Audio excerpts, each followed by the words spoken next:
Hi everyone, welcome back to another tutorial of TechQuest. I'm back with a new video. In this video, I'm going to be showing you the steps on how you can redeem Roblox gift card. So I'm going to be showing you step-by-step procedure. Make sure to watch this video till the end. First thing, you need to open up your browser and then you need to log in into your Roblox account. Once you're logged into your account, next navigate to the code redeem page, that is www.roblox.com. Once you're on the page, you'll be directed to this kind of interface.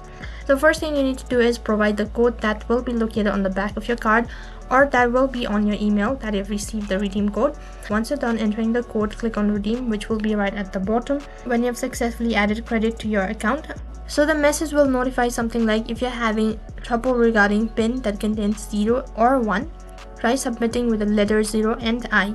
And in order to use a credit card, click on use credit card, and then you've successfully redeemed your Roblox gift card.